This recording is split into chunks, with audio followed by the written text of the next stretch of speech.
Again, I'm Taryn, your go-to relationships and communication coach. I equip you with applicable connection strategies so you can cultivate more meaningful relationships with yourself, others, and Jesus.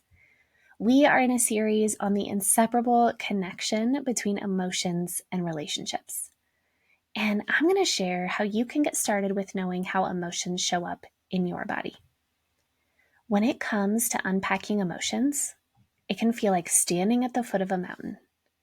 You know the only healthy way through is over, but it's going to take so much work. It will require some serious cardio, and you are vastly underprepared for this moment, which is just learning a new skill that you haven't practiced much. So stay with me for a moment.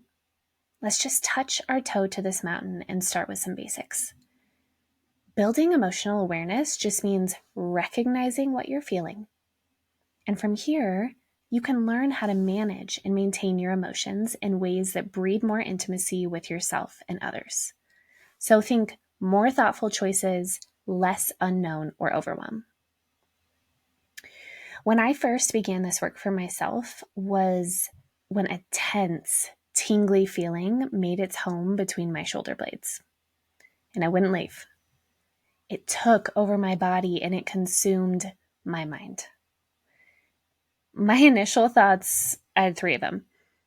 First, panic. What if this never goes away? Two was, I'm scared that the reason this is stuck will take a long time to unravel and I'd rather avoid that. And three was, is this anxiety?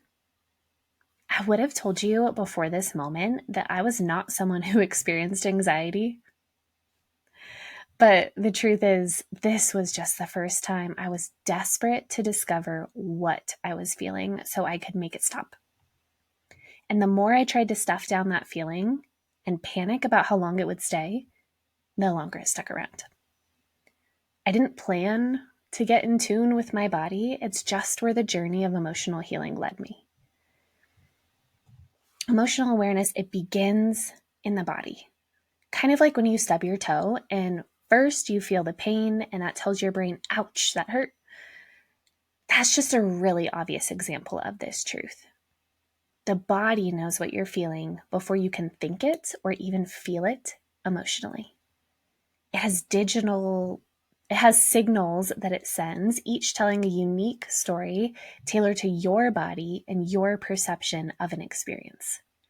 So for me, I feel anxiety between my shoulder blades and a tingling sensation. Fear washes over me in a frozen way that feels hot starting in my head. Joy makes me bouncy and antsy with a light feeling in my chest. And stress makes the back of my neck tighten with a hot needle prick feeling. And it may not be the same for you.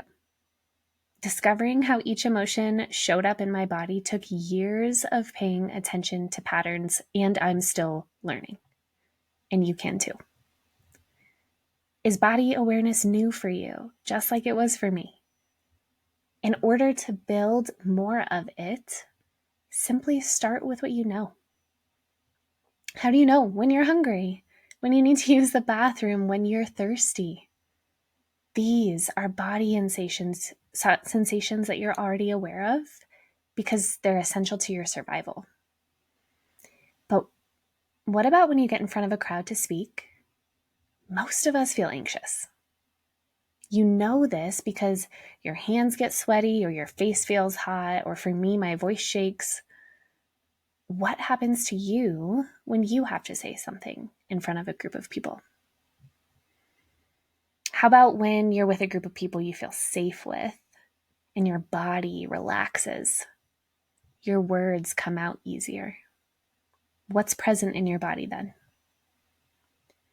It often takes a moment of slowing down and reflecting to begin building this kind of awareness. You'll know it's time to slow down and reflect because we are more tuned into sensations that are uncomfortable and that we notice the reactions, like those that we're not proud of, more frequently. This is just a simple reminder to pause and feel, how is my body responding right now? So you can try this. Right in this moment, think about one emotion that you're having recently. How did you know you were experiencing that feeling aside from what your mind is saying? What was your body doing and feeling that clued you into what was happening? I bet you already know some of this. So continue paying attention to and naming the sensations you currently have awareness for. One consistent step at a time is how you build awareness.